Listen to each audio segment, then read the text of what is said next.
all of you who are still with us. I mean, it has been already quite some journey from now on. So that shows me that you are all very motivated, that you are all very concentrated. So those things are impressive. I mean, I would like to thank you first and for all for that. So I'm going to pause a little bit so you can take this compliment and you receive it. Don't say, yeah, I'm still there. No, you are still here. So take this moment and think, yeah, well done. I mean, incredible. Thumbs up. Thank you all for still being with us.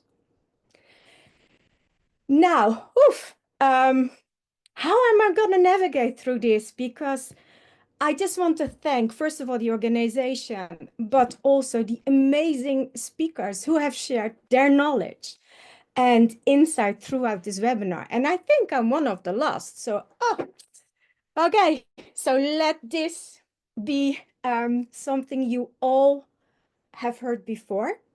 Let this be something that you will learn on and take in consideration.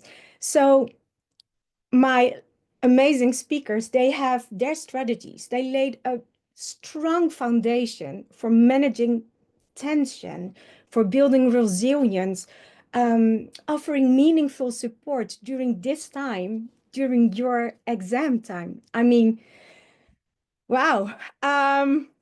So my aim, I'm going to completely change everything because I just go with the flow. And you guys, you are my flow. So the previous speakers, they are my flow. So I'm going to do little thing outside of the box, which is helping us. I mean, I'm just going to build on the wisdom of the previous speakers, not only by focusing on practical tools, but also how the pressure and the tension manifest in the body, but also how can we work with these sensations to find calm, clarity, focus, serenity, the motivation and the energy. How can we do that? So let's build on all what we've heard before. So please, please, please interrupt me if I might have things a little bit misunderstood, because I just feel free to interrupt. For your students, I will provide simple techniques to help you manage your feelings of overwhelm, to stay focused and approach your exams with confidence. Now, for the caregivers, the moms, the pops, the whole family, I will share ways to support your young adults with calmness and encouragement while understanding the physical signs of pressure they may have experienced or they may experience or what they feel. So, I would like to have a little bit of interaction if that's okay with you. So for the students, when you feel the weight of exams, how does that show up in your body? And for the caregivers, I have something for you to think about as well. Have you noticed any physical signs of pressure in your young adults during these times? Any of the students who have the guts, because I can tell you it takes guts to button the speaker and just actually come up with an answer. It's not nothing. I mean, for everyone, so also for you. So if you have the courage, or feel free to put it in the chat, however you would like to communicate, I am empowering you because this is your time. This is your moment, your time to shine, to embrace what we can give you. And we are all here for you. No one is earning from this, but we feed on your energy because we love this. I mean, come on, bring it on. So, if you do want to say something, please unmute. Otherwise, I'm going to fill it in for you. Okay, I understand. It's late, it's long. I mean, I also feel that I'm also a little bit tired. So this is not the first time I talk about stress, huh? Don't get me wrong. So the common response, and not only for when you have exams, is including, you know, a racing heartbeat. It goes like, or you have a shallow breathing. That means it goes here. And you don't notice it, but you're not breathing correctly. But have you seen these? I mean, your shoulders, they are very tight probably. I mean, they go up, and then at one point, you walk like this. I mean, I have my daughter. She's only 7. She walks sometimes like a penguin because like, oh, I need to go for the first time and do this. Yeah, so breathe in, breathe out, relax, and it will all go. So when you feel under pressure, your body often reacts before your mind does. So this might include indeed the racing heartbeat, your tight muscles, or you even feeling like jittery or restless. So recognizing these sensations is key to managing them. I would like you to become aware of it, because if you're aware of your emotions, of your feelings, of your body, of your mind, your soul is also present, then you can do something about it. Then you can face it. You can face your fear because you are strong. You are stronger than you even imagine. Mentally, you're so much stronger, but you need to give yourself that chance. So, what physical sensations do you notice when you feel overwhelmed? Sweaty palms? Heavy chest? Upset stomach? Oh no, I can't eat. So become aware of these signs because it's the first step to regaining control. I would like to address the caregivers, the moms, the dads, grandpas, grandmas, the whole family, brothers, sisters, you name it. So the one who needs to do the exam might not verbalize their attention, but their body language is, and their habits can reveal it. I mean, they can become restless, difficulty with sleeping, or sudden mood changes are all signals of pressure. They might, snap at you or no, without, completely out of character. So what nonverbal signs have you noticed in your young adult when they're facing challenges? Let me pause there.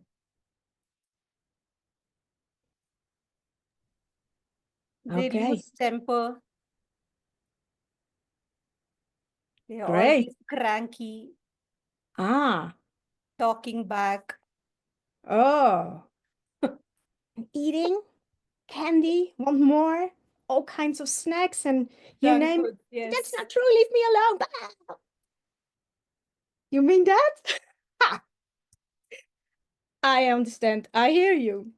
So that's not only what we have, the unusable, irritable reactions. They can also become withdrawn. They're going to isolate themselves as well. So we have to pay attention to these cues because they can guide your response. Now, there is one thing that I think it's very powerful. I mean, I discussed it at my daughter's school. My daughter is almost 7, and I did that when she was 6. I asked, what is your superpower? Bah, they were all looking at me, superpower. What are you talking about? I like Batman. I like, um, you name it. I can't even tell what it is. Miraculous, Cat Noir. Poof. Okay, I was like, okay. I said, what is it that you have in yourself? What is your superpower?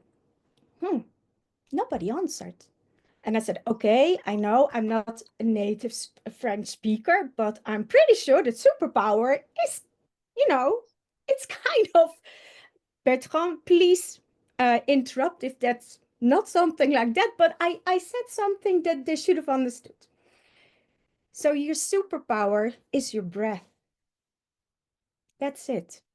Your breath is guiding you. So that is actually a cue for me to move on to a powerful technique that you can use everywhere, anywhere, whatever you do, you are using your breath. And it is such a powerful tool. A powerful tool requires a powerful technique. So during a study session or while supporting your young adult, you can use this powerful technique. It's called box breathing. It helps you calm your nervous system and focuses your mind. So I'm going to quickly guide you through the steps. And then later on, I don't know, Tara, would you be able to share later on the box breathing? Okay, fabulous. If I give you a cue, oh, you're great. So I can integrate that. So you have a few steps. So we inhale through our nose, and this time we use the two nostrils. Then we inhale, we hold, we exhale, we hold, we inhale, we hold. It's really repetitive, very easy. It's something what we always do, but now suddenly we have to think, like, how do I breathe? Well, you breathe very well, believe me, otherwise you would not be able to look at us.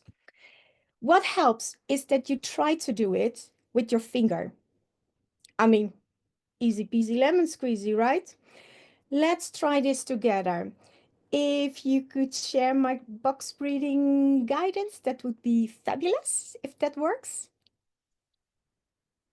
Oh, this makes me already zen. Then the box breathing, it's even easier. I don't know if you have that, but otherwise,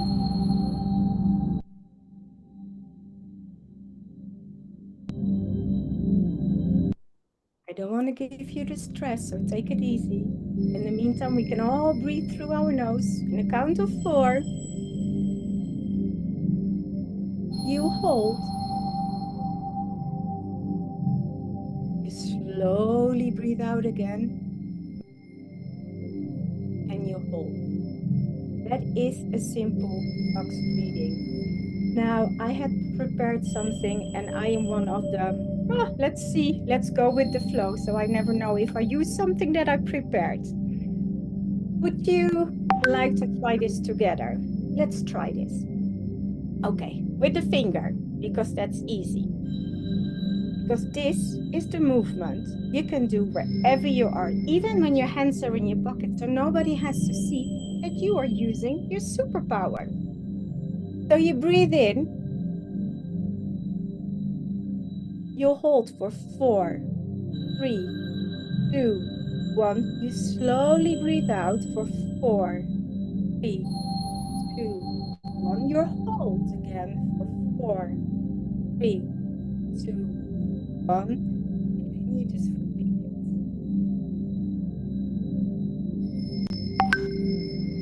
So with this music, I would like you to think and to feel, does your body feel now? Do you notice, say, they feel their heart rate slowing down or their mind becoming more focused after a few cycles? So with this beautiful background music, and that we have practiced box breathing, even though it was quick, it was swift, but it helps. I would like this. I would like us to take this a step further with a 2-minute meditation. This is something you can do anytime before an exam, during study breaks, or whenever you feel tension building up. I mean, when you sit at the desk in the exam hall and you think, oh, this is it, you do slowly your box breathing, or you do a 2-minute meditation, because often, excuse me, that's with the creativity of creating something as we speak. Oh, yes, I have 2 minutes left. Great. So let's sit comfortably. Your back is straight. Your feet are flat on the floor and your hands resting on your lap. So you can also sit in meditation pose, the traditional one. But in an exam hall, it's kind of difficult. I mean, so let's try to sit comfortably with your feet flat on the floor, your hands resting on your lap. I invite you to close your eyes or soften your gaze if that feels better for you. Take a slow, deep breath in through your nose. And let's do that again. Take a slow, deep breath through your nose and let it out gently through your mouth. Follow your own breathing rhythm. Now begin to notice the natural rhythm of your breathing. I would like you, while you continue to breathe in slowly and breathe out slowly, to bring attention to your body.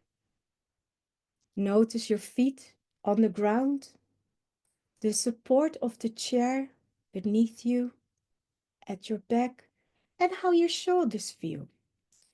If you have any tension, imagine it softening with each exhale. So you breathe in, you feel if there's tension, maybe in your shoulders, and you bring your breath towards your shoulders to release the tension. You imagine the tension softens with each exhale.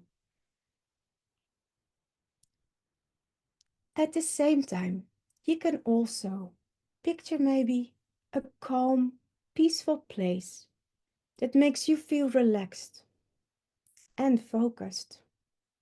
So imagine yourself taking this calm energy with you into your day. When you feel ready and when you are ready, you take one more deep breath. You wiggle your fingers. You start to wiggle your toes. And when you're ready, you gently open your eyes. Notice how you feel now. Do you feel more grounded? Are you more calm? Do you feel the serenity in you? Are you ready to take on what's ahead? Are you ready to start your day? Are you ready to take that exam? Feel the calm, feel the relaxation. So how did this make you feel? Even just 2 minutes of mindfulness can help reset your focus and bring you a sense of calm. This is a tool you can use and you can return to anytime you need, anywhere you are. So when tension feels overwhelming, grounding yourself can bring you back to the present moment and ease the pressure. I mean, my shoulders are suddenly so much relaxed and softer. To feel myself even better, to have this more grounding experience, I would like you, and don't look at your books, don't look at your study things, don't look at your laptop, don't look anywhere that is near your exam things, affairs, however you want to call it. Today, you can call it however you would like to. I would like you, when your mind is drifting and takes you away to that exam, even you just had that 2 minute mindful meditation, I would like you to name 3 things that you can see around you. There are 2 things that you can touch, and there's 1 thing you can hear. So how does this help you to feel more present and in control? Could this be useful for you during your study sessions, during your exams? Could this help you to support your child and maybe yourself? Because as we just heard, your emotions, we feel that. The children feel that. We feel it. But The family at home feel it as well. So there is another point of awareness. So as a caregiver, your calm energy can influence your child's ability to handle pressure. So the practice box breathing or the nostril breathing, practice it with them. Sit quietly nearby while they study, if they would like that, because sometimes it gives more pressure. It could help to create a soothing environment. So what's one simple way you can support your child today without adding to the pressure? Remembering all the beautiful presentations, the advice, and everything that we received today, what's one simple way you can support your young adult? I am a big fan to empower the child itself. So ask your daughter, ask your son what he or she needs from you to be supportive. Of course, with a healthy frame. I mean, we all want that new iPhone and we all want this, and you name it, they would like to have it. But within a healthy frame, obviously, ask, what is it that you need from me to support you? So we have talked about managing tension through breathing and grounding exercises. But there's another import factor that often gets overlooked. We passed by it, I think, today twice, which I praise because it's not often. And you might wonder, what is that we often overlook? I mean, I'm a holistic coach. I'm a therapist. And people look at me when I say nutrition. Nutrition. It is your second brain. I mean, what we eat has such an impact on our body, on our mind, on our soul, the concentration, the energy. I mean, what we eat plays an enormous role in how our body and mind handle pressure. So before we move on, let's talk briefly, because I don't want to be too much repetitive. But let's talk briefly then about the role of good nutrition in managing pressure and building resilience during your exam season. But not only then, huh? Because there is more. It's a step in your journey. It's not a marathon. It's not the final destination, because your life is a marathon. I mean, it's a journey and we all have certain steps. So what you can eat, or what you eat, sorry, directly affects your energy, your focus, and even your mood. Because, for example, if you start in the morning with, I don't know, something enormously sugary, I mean, your blood level goes, oh, spike, and I'm so high, and I'm hyper for 5 minutes, and then you crash, and then you would like to have more, and you would like to have more. And your brain is like, I need sugar. I need sugar. I need sugar. Instead of that, your brain says, oh, I would love to study because I have this really good energy, because my body, my mind, my soul, we all received that good nutrition. I mean, I had whole grains, I have nuts, fruits, vegetables. They all sustain the energy that we need. um, well, the omega-3 rich foods like salmon or walnuts or anything you can imagine, they boost your brain power. I mean, hello, we have a second power, the brain power. I mean, another superpower.